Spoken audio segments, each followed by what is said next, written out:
One day one પોલિટિશિયનની યાત્રા આજે પહોંચી છે તાપી જિલ્લામાં।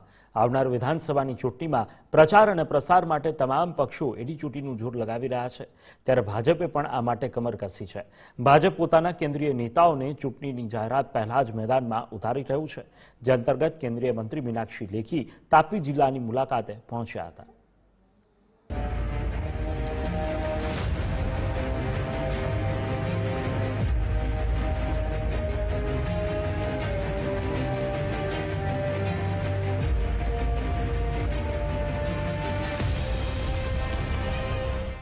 વન ડે વન પોલિટિશિયનમાં આજે ગુજરાત ફર્સ્ટ રહેશે કેન્દ્રીય મંત્રી મીનાક્ષી લેખી સાથે। વિધાનસભા 2022ની ચૂંટણીને લઈ કેન્દ્રીય મંત્રીઓના ધામા ગુજરાતમાં છે, ત્યારે કોણ છે મીનાક્ષી લેખી, તેમનો પરિચય જણાવીએ તો મીનાક્ષી લેખીએ ભારતીય જનતા પાર્ટીમાં જોડાયા બાદ પોતાની રાજકીય કારકિર્દીની શરૂઆત કરી। 2010માં નીતિન ગડકરી દ્વારા તેમની મહિલા પાક એટલે કે ભાજપ મહિલા મોરચાના ઉપપ્રમુખ તરીકે નિમણૂક કરવામાં આવી। મીનાક્ષી લેખીને પાછળથી 2013માં પાર્ટીના રાષ્ટ્રીય પ્રવક્તા તરીકે નિયુક્ત કરવામાં આવ્યા। ગુજરાત રાજ્ય અને મહારાષ્ટ્રની સરહદને અડીને આવેલો છે તાપી જિલ્લો। આજે વન ડે વન પોલિટિશિયનમાં કેન્દ્રીય મંત્રી મીનાક્ષી લેખી સાથે ગુજરાત ફર્સ્ટ રહેશે અને જોઈશું કયા કયા કાર્યક્રમમાં તેઓ હાજરી આપે છે। મીનાક્ષી લેખી દિલ્હીથી વિમાન મારફતે સુરત પહોંચ્યા અને ત્યાંથી તેઓ માર્ગ દ્વારા સીધા સોનગઢ ખાતે પહોંચ્યા હતા। સોનગઢમાં તેમનું ભવ્ય સ્વાગત કરવામાં આવ્યું। મહારાજા અગ્રસેન ભવનમાં સમગ્ર કાર્યક્રમ રાખવામાં આવ્યો। આદિવાસી નૃત્ય અને ઢોલ સાથે ઉષ્માભર્યું મીનાક્ષી લેખીનું સ્વાગત કરવામાં આવ્યું હતું, તો સાથે જ મહિલા મોરચા દ્વારા પણ કંકુ તિલક કરી તેમનું સ્વાગત કરવામાં આવ્યું। સોનગઢમાં કાર્યક્રમની શરૂઆત તેમણે દીપ પ્રાગટ્ય અને રાષ્ટ્રગીતથી કરી હતી। સોનગઢ ખાતે મીનાક્ષી લેખીએ કાર્યકર્તાઓને સંબોધિત કરતા આમ આદમી પાર્ટી પર પ્રહાર પણ કર્યા હતા। શું કહ્યું મીનાક્ષી લેખીએ, સાંભળીએ। साबरमती फ्रंट व यमुना फ्रंट देखने को नहीं मिलता है। सब लोग झूठ बोलते हैं और झूठ बोलकर झांसा देकर गरीब आदमी को फंसाने का काम करते हैं और वो फंसने का काम हो जाता है क्योंकि उसका मन मजबूत नहीं है। तो मन मजबूत करने का काम भारतीय जनता पार्टी के कार्यकर्ताओं का है और जो भी बदलाव की बात करे तो उसे बोलो भाई बदलाव तो इसीलिए संभव हुआ क्योंकि हमने एक ही दिशा पकड़ी और एक ही दिशा पर चलकर एक ही दिशा पकड़कर हम अपने क्षेत्र को कहां से कहां उठाकर ले आए। आज पूरे विश्व में गुजरात की और गुजरातियों की पहचान बनी है क्योंकि आज सबसे ज़्यादा विदेश का पैसा गुजरात के अंदर लगता है। आज सबसे अच्छी सड़कों की सुविधा गुजरात में है। आज सबके पास पानी की सुविधा है। आज सबके पास 5G नेटवर्क और इंटरनेट फैसिलिटी है। સાથે જ મીનાક્ષી લેખીએ સંબોધન કરતા કહ્યું, વડાપ્રધાન નરેન્દ્ર મોદી જ્યારે તત્કાલીન મુખ્યમંત્રી હતા ત્યારે ગુજરાતનો વિકાસ કર્યો હોવાની વાત તેમણે કાર્યકરોને સમજાવી હતી। तो गुजरात को अंतिम पंक्ति वाले प्रदेश मतलब बीच वाले प्रदेश से उठाकर प्रथम पंक्ति में लाके खड़ा करने वाला जो व्यक्ति है वो नरेंद्र भाई मोदी थे। मुझे याद है कि 1995 की बात, बहुत पुरानी बात नहीं, 1995 की बात है। मेरा दूसरे बच्चे का जन्म तब हुआ था। सूरत के लिए मेरे पति वकील हैं, मैं भी वकील हूँ और घर उनके पैसों से चलता है। मैं तो ऐसे ही दुनियादारी से लेना देना नहीं है। तो वो एक केस के लिए आते थे सूरत, और सूरत जब वो आते थे तो सूरत में कोई फ्लाइट कनेक्टिविटी नहीं थी। एकदम बेकार वाली ट्रेन आती थी दिल्ली से, ट्रेन भी ठीक नहीं आती थी और सूरत में प्लेग फैली हुई थी। उस शहर को आज स्वर्ग बना दिया। હવે અમે તમને લઈ જઈએ સીધા ડાંગ જિલ્લામાં, જ્યાં મીનાક્ષી લેખી સાથે ગુજરાત ફર્સ્ટની ટીમ પણ પહોંચી છે। ડાંગ જિલ્લાના પ્રસિદ્ધ એવા શબરીધામ મંદિરે મીનાક્ષી લેખીએ દર્શન કર્યા હતા। શબરીધામ મંદિરમાં દર્શન કર્યા બાદ તેઓ સંત કુટીર તરફ આગળ વધ્યા। સંત કુટીરમાં પહોંચ્યા બાદ તેમણે બાળકો સાથે મુલાકાત લીધી હતી, જ્યાં નાના નાના ભૂલકાઓને ભજન ગાતા જોઈ મીનાક્ષી લેખી મંત્રમુગ્ધ બન્યા હતા। વન ડે વન પોલિટિશિયનમાં ગુજરાત ફર્સ્ટ મીનાક્ષી લેખીની સાથે સતત રહ્યું હતું। ત્યારે ગુજરાત ફર્સ્ટની ટીમ દ્વારા મીનાક્ષી લેખીના પ્રવાસ અને ચૂંટણીલક્ષી પ્રશ્ન પણ પૂછવામાં આવ્યા હતા। શું કહ્યું મીનાક્ષી લેખીએ, જોઈએ।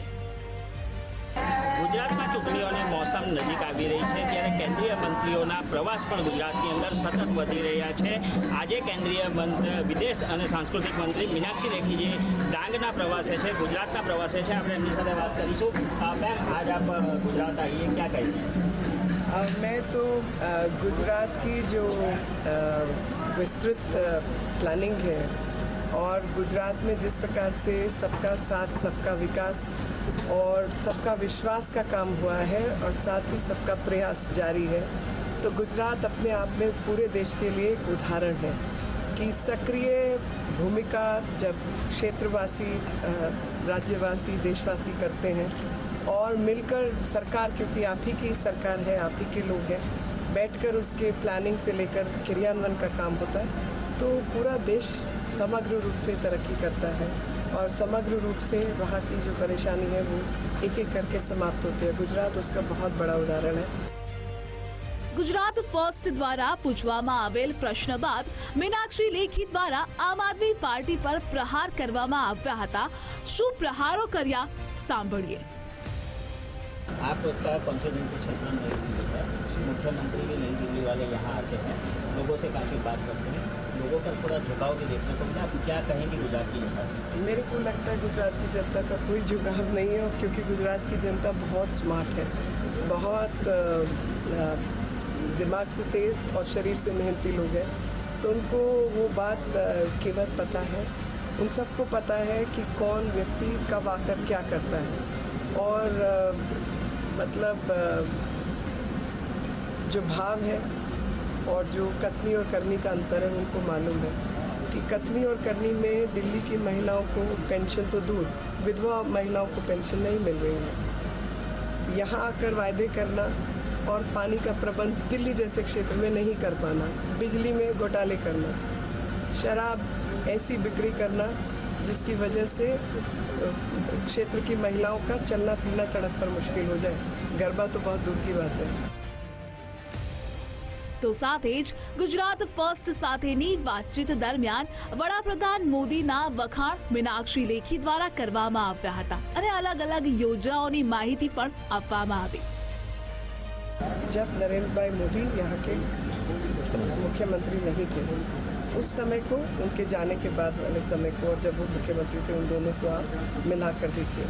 साथ ही भारत सरकार की जितनी स्कीमें आई जब वो भारत के प्रधानमंत्री बने, और उन स्कीमों को किस तरीके से राज्य में लागू किया गया, तो उस समय को और उससे पहले के समय को याद करके देखिए कि गुजरात जैसी राज्य को उपेक्षित राज्य के रूप में देखा जाता था। आज गुजरात सबसे ज़्यादा इन्वेस्टमेंट का क्षेत्र है, एग्रीकल्चर मतलब कृषि क्षेत्र में आगे है। जहाँ पानी नहीं है वो कृषि क्षेत्र में आगे है। जहाँ कच्छ जैसे रेगिस्तान के अंदर आप ड्रैगन फ्रूट उगा कर, वो भी गुलाबी वाला, पूरे दुनिया को एक्सपोर्ट कर सकते हैं। कमाल है आप लोग। तो मैं यही प्रशंसा करना चाहती हूँ कि जो गुजरात व्यापार के लिए जाना जाता था कि व्यापारी वर्ग के लोग हैं, वो गुजरात आज मैन्युफैक्चरिंग के लिए और चीज़ों के उत्पाद के लिए जाना जाता है, कृषि के लिए जाना जाता है, पशु प्रधान तरीके से दूध से लेकर दूध से बनने वाले प्रोडक्ट्स के लिए जाना जाता है। શબરીધામ મંદિરથી દર્શન કરી તેઓ વ્યારા પહોંચ્યા હતા। વ્યારામાં તેમનું સ્વાગત કરવામાં આવ્યું હતું। વ્યારા ટાઉન હોલ ખાતે તેમણે કાર્યકર્તાઓને સંબોધન કર્યું હતું અને કાર્યકર્તાઓનો જુસ્સો વધારવા તેમણે ગુજરાત અને દિલ્હી વચ્ચેનો તફાવત સમજાવ્યો હતો અને આડકતરી રીતે આમ આદમી પાર્ટી પર પણ પ્રહારો કર્યા હતા। कि 5 लाख रुपए जो देश की जनता को प्राप्त हो रही है आयुष्मान भारत के नाम पे, दिल्ली की जनता को प्राप्त नहीं हो रही। और दिल्ली की जनता के साथ क्या धोखा हो रहा है? आपके यहाँ प्राइमरी हेल्थ सेंटर्स है, मैंने देखा प्राइमरी हेल्थ सेंटर्स के अंदर इंजेक्शन लगने की व्यवस्था, नर्स की व्यवस्था, जच्चा बच्चा की जांच की व्यवस्था, खून की जांच की व्यवस्था, एक आध दिन भर्ती भी करना पड़े कुछ एम्बुलेंस वगैरह में ले जाने तक की, वो सब व्यवस्था है। वो तो नरेंद्र भाई जब मुख्यमंत्री थे तभी भी आपकी एम्बुलेंस सर्विस इतनी अच्छी होती थी। 911 से पहले आपका टर्न अराउंड टाइम था, मगर ऐसा नहीं होता आप सोच भी नहीं सकते, क्योंकि आपको आदत पड़ चुकी है इन सब चीजों की। ये तो होना ही है, फिर से तो होता ही है, क्योंकि 13 साल पहले प्रधानमंत्री जी यहाँ के मुख्यमंत्री रहे, बाद में वो चीजें चलती रही और उनको बेहतर और किया गया। तो आपको नहीं ऐसा लग सकता कि कुछ राज्य ऐसे भी हैं जहाँ पर ये व्यवस्थाएं नहीं है। કેન્દ્રીય મંત્રી મીનાક્ષી લેખીનો પ્રવાસ અહીં જ પૂર્ણ થયો। આવી જ રીતે ઇલેક્શનની તમામ હલચલ સાથે ગુજરાત ફર્સ્ટની ટીમ નેતાઓ એટલે કે one day with one politician સાથે મળતી રહેશે। આપ જોતા રહો ગુજરાત ફર્સ્ટ। કેમેરામેન હેમંત ગાયકવાડ સાથે આનંદ પટણી, ગુજરાત ફર્સ્ટ।